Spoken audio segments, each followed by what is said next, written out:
Express এন্ট্রির অধীনে যারা permanent residency নিয়ে কানাডাতে আসতে চাচ্ছেন অথবা কানাডাতে অবস্থানকালীন সময়ে যারা ওয়ার্কার থেকে পার্মানেন্ট রেসিডেন্সিতে কনভার্ট হতে চাচ্ছেন তাদের জন্য এক্সপ্রেস এন্ট্রি ড্র অনুষ্ঠিত করেছে কানাডা গভর্নমেন্ট। সর্বশেষ ড্রতে কানাডিয়ান এক্সপিরিয়েন্স ক্লাসে 1000 ব্যক্তিদেরকে ইনভাইটেশন ইস্যু করেছে।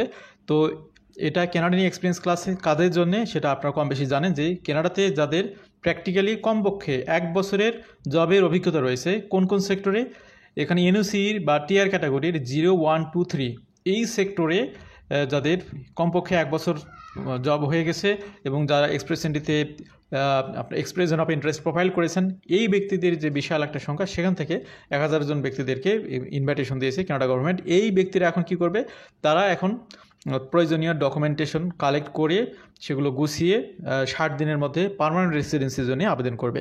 তো আনুষঙ্গিক কিছু বিষয় আপনাদেরকে গাইড করলাম আমরা।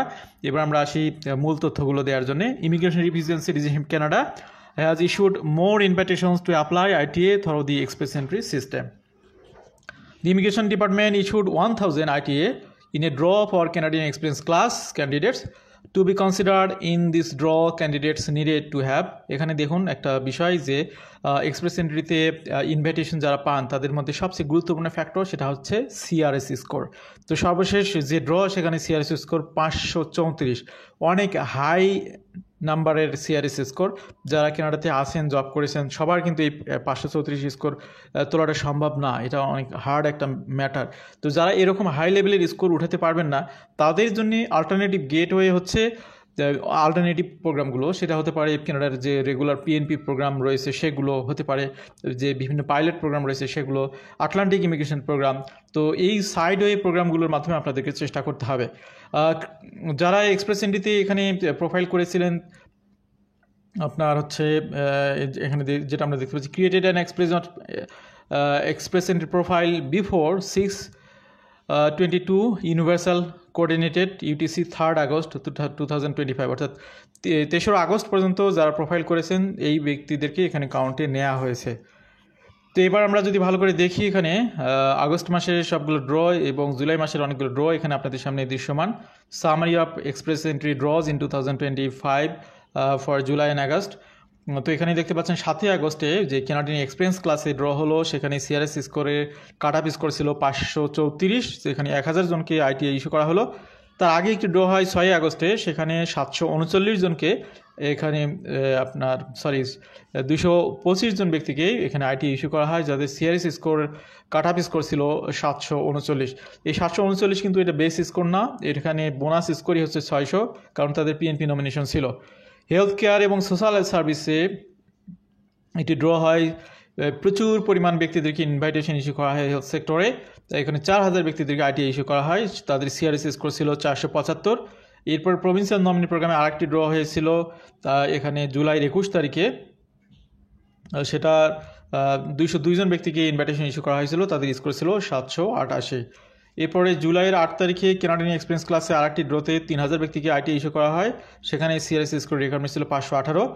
জুলাই 7-এ প্রভিন্সিয়াল নমিনি প্রোগ্রামে ইনভাইটেশন ইস্যু করা হয়, সেখানে আপনার সিআরএস কাট অফ স্কোর ছিল 750, 356 জন ব্যক্তিকে সেখানে ইনভাইটেশন ইস্যু করা হয়েছিল। এরপরে জুনের বেশ কিছু তথ্য এখানে রয়েছে, আপনারা চাইলে এটা দেখে নিতে পারেন, জাস্ট আলোচনার সংক্ষিপ্ত করার স্বার্থে স্কিপ করে গেলাম। তো লাস্ট যে ড্রটা অনুষ্ঠিত হলো এক্সপ্রেস এন্ট্রি ড্র, এটা হচ্ছে সেকেন্ড ড্র এই আগস্ট মাসের। তো এর আগে হেলথ কেয়ার এবং সোশ্যাল সার্ভিস ড্র হয়েছিল, যেখানে আপনার 22 জুলাই, তারপর provincial nominee program 21 July, Canadian experience class draw ছিল 28 জুলাই, তো যেগুলো একটু আগে আপনারা দেখলেন। Thus far, IRCC has issued 50,628 ITS through the Express Entry System in 2025. তো এই বছরে টোটাল আইটি ইস্যু হবে 1,24,000, তার মধ্যে অলরেডি 50,628 জনকে দেওয়া হয়েছে। তো এক্সপ্রেস এন্ট্রির পুলে যে অপেক্ষমান তালিকা রয়েছে এখানে আরও 2 লক্ষের অধিক ব্যক্তিরা রয়েছেন পুলে, তাদের মধ্যে থেকে আরও আপনার 50,000-এর বেশি, আরও 70,000 ব্যক্তিকে আইটি ইস্যু করা হবে। Express entry ড্রজ this year have primarily focus on PNP ড্রজ, with a remainder of express entry ITA dedicated to CAC candidates with French language proficiency and those the express entry priority occupation categories. এখানে দেখুন আপনারা এ পর্যন্ত যে ড্রগুলো হয়েছে এই 2025 সালে PNP base draw হয়েছে সবচেয়ে বেশি। সেখানে ছোটো ছোটো আকারে ছোটো ছোটো নাম্বারে আইটি ইস্যু করা হলেও 14টি ড্র হয়েছে। কেনাডিয়ান এক্সপিরিয়েন্স ক্লাসে 8টি ড্র হয়েছে। ফ্রেঞ্চ ল্যাঙ্গুয়েজ প্রফিসিয়েন্সিতে 3টি ড্র হয়েছে। হেলথ কেয়ার এবং সোশ্যাল সার্ভিসে 3টি ড্র, এডুকেশনে 1টি ড্র। এবং অবাক করা বিষয় হলো জেনারেল ড্র এখন পর্যন্ত একটিও হয়নি। তো যারা আউট অফ কানাডা থেকে চেষ্টা করতেছেন তাদের জন্য খুবই খারাপ একটা অবস্থা, খারাপ নিউজ। তবে এখানে তারা যদি ক্যাটাগরির মধ্যে পড়েন, দেখুন এখানে ক্যাটাগরির মধ্যে কিন্তু ফ্রেঞ্চ ল্যাঙ্গুয়েজ প্রফিসিয়েন্সি রয়েছে, হেলথ কেয়ার, সোশ্যাল সার্ভিস রয়েছে, এডুকেশন। তো আপনি ক্যাটাগরির মধ্যে না পড়লে কানাডার বাইরে থেকে আপনি আইটিআই পাবেন এই আশাটা এখন করাটা অমূলক। সেক্ষেত্রে আপনার বয়স যদি বেশি হয়, 40-42 বছর হয়, আপনি কানাডাতে কোনো না কোনো প্রভিন্সে পড়াশোনার জন্য আসুন।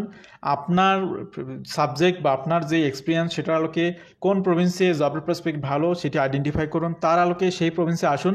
কষ্ট করে কিছু ফান্ড জোগাড় করুন, কষ্ট করে আইএলটিএস দিন, কারণ আইএলটিএস তো আপনার পিআরের জন্যও লাগবে, আবার আপনার হচ্ছে পড়াশোনার জন্যও লাগবে। এইভাবে যদি আপনি কানাডাতে আসতে পারেন তাহলে মাল্টিপল গেটওয়েগুলো আপনার জন্য ওপেন হবে। কোনো না কোনো মাধ্যমে আপনার জন্য পিআরে কনভার্ট হওয়াটা সহজ হবে, তবে 100% গ্যারান্টেড না।